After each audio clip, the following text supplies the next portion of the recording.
नमस्कार, आप देख रहे हैं न्यूज़ फॉर नेशन और मैं स्वाति पांडे आपके साथ। जो कांग्रेस देश में इमरजेंसी लगाई थी, प्रेस पर सेंसरशिप लगाई थी, उस कांग्रेस के गोद में जाकर आज बैठ गए हैं और कहते हैं कि देश में आज़ादी नहीं है। जो इनके खिलाफ लिखेगा, जो इनके खिलाफ छापेगा, उनके घर पर छापेमारी करवाएंगे। अरे पहले अपना दामन तो देख लीजिए, फिर दूसरे पर सवाल उठाइएगा। ये सारी बातें बिहार के पूर्व उप मुख्यमंत्री और राज्यसभा सांसद सुशील मोदी ने कहा है। दरअसल बीबीसी के कार्यालय पर छापेमारी चल रही है, जिसे लेकर लगातार विपक्ष की तरफ से भाजपा के ऊपर बयानबाजी दी जा रही है। और इसमें मुख्यमंत्री नीतीश कुमार ने भी कहा कि विपक्ष का तो काम ही है, भाजपा वालों का तो काम ही है, इनके खिलाफ अगर कोई कुछ बोल देता है, इनके खिलाफ अगर कोई कुछ लिख देता है तो उसके ऊपर कार्रवाई कर देते हैं। इस पर सुशील मोदी ने जमकर निशाना साधा और कहा कि जो कांग्रेस देश में इमरजेंसी लगाई थी, जो कांग्रेस देश में मीडिया के ऊपर सेंसरशिप लगाई थी और उस कांग्रेस के गोद में जाकर बैठ गए हैं और आज दूसरे के ऊपर सवाल खड़ा कर रहे हैं।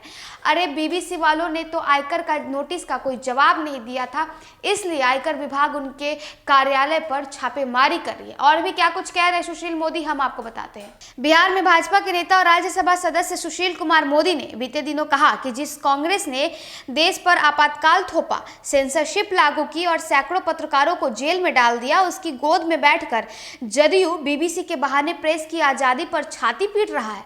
मोदी ने कहा कि आज बीबीसी की निष्पक्षता 40 साल पहले जैसी नहीं रही, जिसकी प्रशंसा जेपी आंदोलन के दौर में अनेक राजनेता कर चुके हैं। उन्होंने कहा कि यद्यपि इस सदी की शुरुआत से ही बीबीसी भारत विरोधी रवैया अपना रहा है, फिर भी प्रधानमंत्री मोदी पर उसकी विवादास्पद डॉक्यूमेंट्री और उसके कार्यालयों पर आयकर टीम की सर्वे के बीच कोई संबंध नहीं है।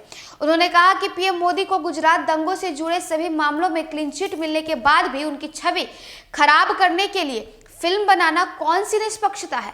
मोदी ने कहा कि बीबीसी ने जब आयकर के दर्जनों नोटिस का कोई जवाब नहीं दिया, तब अफसरों की टीम सर्वे करने गई। इसे छापा, रेड या सर्च नहीं कहा जा सकता है।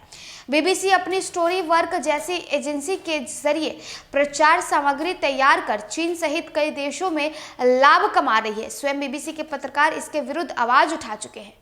तो देखिए, सुशील कुमार मोदी एक बार फिर से मुख्यमंत्री नीतीश कुमार पर हमलावर होते हैं और कहते हैं कि जिस कांग्रेस के गोद में जाकर आप आज बैठ गए हैं, जो कांग्रेस ने आपातकाल थोपा, जिस कांग्रेस ने दर्जनों पत्रकारों को जेल में भेजा, जिस कांग्रेस ने मीडिया के ऊपर सेंसरशिप लगाई, उस कांग्रेस की गोद में जाकर बैठकर और आप कहते हैं कि हमारे देश में प्रेस को आज़ादी नहीं है।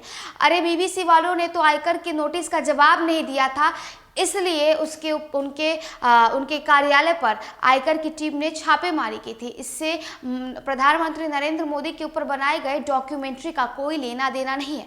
तो देखिए, एक बार फिर से सुशील कुमार मोदी हमलावर होते हैं और मुख्यमंत्री नीतीश कुमार को आड़े हाथों लेते इतना बड़ा बयान देते नजर आते हैं। तो चलिए, इस खबर में बस इतना ही। और भी वीडियोस और अपडेट्स के लिए आप देखते रहे न्यूज़ फॉर नेशन।